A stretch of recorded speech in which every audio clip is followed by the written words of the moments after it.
السلام عليكم، يا رب تكونوا بخير. فيديو النهارده ان شاء الله هنعمل فيه الكايزر او خبز البرجر. هنعمله بطريقه حلوه قوي بدون اي تكاليف، مش هيكلفنا اي حاجه، بشويه ميه وشويه دقيق، من غير لبن، من غير بيض، من غير زبده، من غير اي حاجه. هنطلع احلى عيش للسندوتشات او للبرجر، وكمان هنعرف طريقه تسويته الصحيحه، انه ازاي كده ما يفرش معانا وكمان ما يفرولش. يلا بينا نشوف عملناه ازاي. بس الاول لو مش مشتركه في القناه اشتركي وفعلي الجرس وما تنسيش اللايك. يلا بينا نسمي الله ونصلي على الرسول عليه افضل الصلاه والسلام ونشوف عملناه ازاي.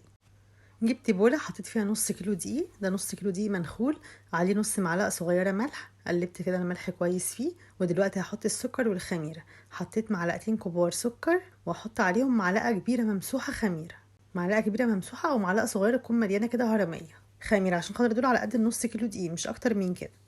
وكمان عليهم 3 معالق زيت. مش هحط طبعا بقى ولا زبده ولا سمنه ولا بيض ولا لبن ولا كمان لبن بودره ولا اي حاجه، هي دي كل المكونات بتاعتنا. وهنعجن بالميه، ميه دافيه بقى، دافيه بسيط، مش دافيه قوي، او لو الجو حر طبعا هتجيبيها من الحنفيه. احط شويه بشويه، احط الاول كوبايه وربع ميه. حطيت كوبايه وربع ده كله الاول، وبعد كده هاخد بقى معلقه ميه بس او معلقتين يا دوب كده اعجن بيهم، يا دوب اسلك ايدي بيهم وانا بعجن.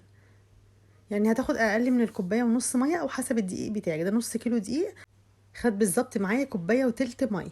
اعجن بقى على طول، لازم اعجنه شويه كده حوالي 10 دقايق، كل ما اعجن كده دقيقتين 3 اريحها دقيقه وارجع اعجن تاني، عشان كده اعمل لها عرق كويس.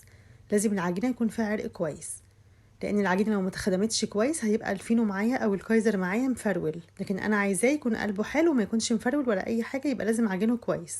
انا عجنته حوالي 10 دقايق. معلقه زيت واحده بقى هلمه بيها بس عشان ما يلزقش في الكيس وانا مغطيه، معلقه زيت واحده بس من فوق كده من على الوش لفيتها بيها. اغطيها بقى بالاسترتش كده واسيبها واحط عليها فوطه لحد ما تخمر. دلوقتي بقى انا غطيتها بالفوطه وسبتها بالظبط ساعه الا ربع، كانت خمرت معايا. لان الجو طبعا دلوقتي برضو مش برد قوي ولا حر، لو الجو حر هتاخد معاكي نص ساعه، لو الجو برد سيبيها ساعه او ساعه وربع. دلوقتي بقى لها ساعه الا ربع بالظبط خمرت معايا. لازم طبعا اشيل كده اهبط الخمر بتاعها، اطلع كل الهواء اللي فيها عشان خاطر قلبها ما يكونش مفرغ، يكون قلبها مليان، يكون فيها لب كده وقلبها مليان ما يكونش مفرغ. دلوقتي جبت صينيه حطيت عليها رشه دقيق وابتدي اقطع بقى الكايزر بتاعي الحجم اللي انا عايزاه. طبعا انا لسه هفرده واقطعه تاني. عملته كور كده قد البيضه، يعني الكره كده حوالي 80 جرام. طبعا لو انت عايزه تصغري عن كده براحتك، بس انا عملت الحجم ده كده عشان يكون كبير ومليان. هقطعه كله بقى بنفس الحجم كده زي بعضه. طبعا انا بقطعه كده على الدقيق، او ممكن كمان احط على ايدي كده معلقه زيت، معلقه زيت بس على ايدي كده واقطع بيها عشان خاطر ما يلزقش في ايدي.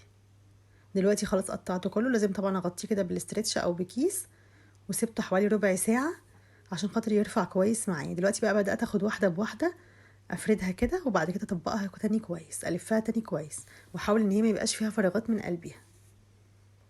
الفها كويس واحطها بقى كلها في الصاج اللي انا هخبزها بيه، فرده بسيطه، والفها تاني كده كويس بالطريقه دي. لو عايزه تسيبها طبعا زي ما احنا مكورينها كده برضو هيكون حلو، بس هيكون قلبه فاضي، احنا عايزين قلبه يكون مليان. ده كده هينفخ وهيكون قلبه فاضي عشان خاطر طبعا قلبه مليان هوا، لكن احنا بحركه الفرد دوت ونلبه تاني بنطلع كل الهوا اللي في قلبي.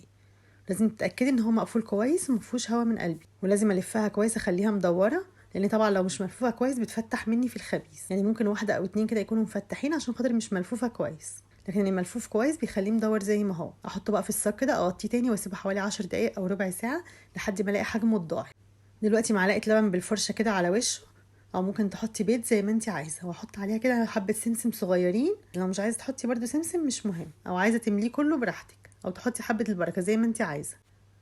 اغطيه تاني واسيبه بقى لحد ما الاقيه حجمه الضاعف. سبته تاني بقى حوالي تلت ساعه، حجمه الضعيف وملى الصاج بتاعي. دلوقتي بقى ادخله فرن سخن، لازم الفرن طبعا يكون ولع قبلها ب10 دقايق وسخن. ولعت فرن على حراره 200 وحطيته كده في الرف اللي فوق الصاج على طول.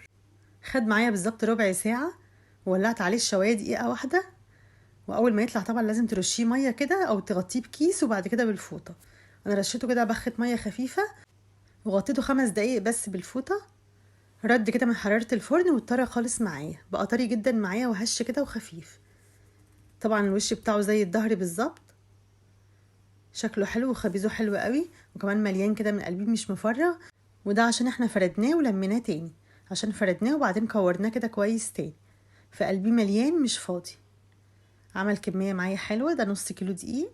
عمل معايا 12 واحدة، وده طبعا حجمه كبير. لو انت عايزة تعمليه 50 جرام بس هيعمل معاكي كمية اكبر من كده وبرده هيكون حلو. ده طبعا مليان وحلو بقى للبرجر او لاي سندوتشات للمدرسة، وطعمه حلو جدا. وطبعا ما كلفناش اي حاجة، اقتصادي وما فيهوش اي حاجة. لو انت طبعا عايزة تزودي له بقى، اللي عايزة تزودي لبن او بيض او زبدة، اللي عايزة تحطيه عليه حطيه. يعني الفكرة ديت ان هو اقتصادي جدا، حبة دقيق وحبة مية طلعوا معانا العيش الكايزر وطعمه حلو زي المحلات بالظبط. عايزة تكلفيه بقى انت حطي عليه اللي انت عايزاه. بس كده، اتمنى تجربوه ان شاء الله يعجبكم.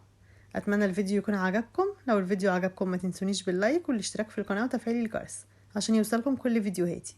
والسلام عليكم ورحمة الله وبركاته. مع السلامة.